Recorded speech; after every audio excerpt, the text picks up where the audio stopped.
If you do well in this general election, will you use that to strengthen the case for a second independence referendum? Well, this election, I mean, we put in our manifesto for the Scottish election last year the idea that Scotland should have a choice at the end of the Brexit. If there was a vote for Brexit, that Scotland should have a choice. So what this election does, I suppose, is determine whether the people of Scotland think that whether and when Scotland should have a choice about our future should be a decision for the Scottish Parliament or for UK So it will Prime strengthen Minister. the case if you do well. well. We've got that mandate already, and it will underline and reinforce that mandate. But this election will not decide whether or not Scotland becomes independent. But you called for a second referendum because of Brexit. You said Scotland was being dragged out of the EU against its will.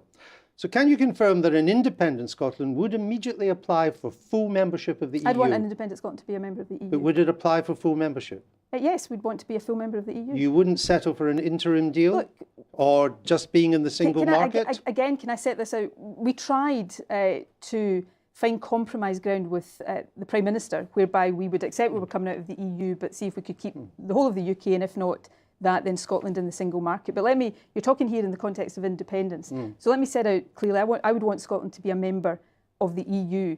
If, and it's an if because I don't control the Brexit process and I can't foresee exactly how that will unfold. If Scotland had already been taken out of the EU and there was a period in which we had to get back into the EU, if it was necessary, then we would want to protect our single market membership in the interim. So there could be an interim arrangement? Well, if that was necessary, but the objective would be, and we've heard people from, voices within the Commission, the Deputy Chancellor of Germany, senior European parliamentarians talk about the fact that it would not be a complicated process for Scotland to become a member of the EU if we were independent.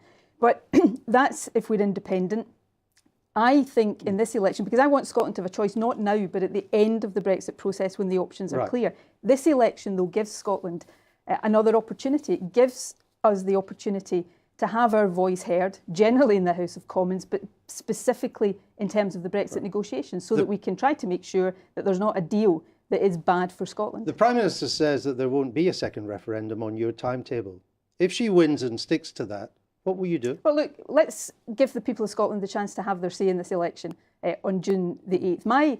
And this has been a long, I mean, you've covered Scottish politics for a long time. I was going to say probably longer than I've been alive, but that would upset you midway through an interview, which would probably not really. be I just allow you to answer the question. Idea. What will you do if the Prime Minister does not grant you a referendum? Look, I think if the SNP win the election on June the 8th in Scotland, and I'm taking nothing for granted, but if the SNP win the election, having won the Scottish election last year on the strength of a manifesto commitment that was very clear, and in the interim the Scottish Parliament having backed that, then I think that position of the Prime Minister is unsustainable. But if she doesn't change, what would you do? I'm not going to sit here. We've got an election in 10 days' time. I'm not going to sit here and speculate about that. I mean, there's not much. The truth is, there's not much you can do. I think in politics, positions quickly become unsustainable, and we've seen in the last few days, and you highlighted this in your interview with her, that this is not a Prime Minister who's very good at holding position when she feels it's under pressure. She's a Prime Minister that has seemed to perfect the art of the U-turn.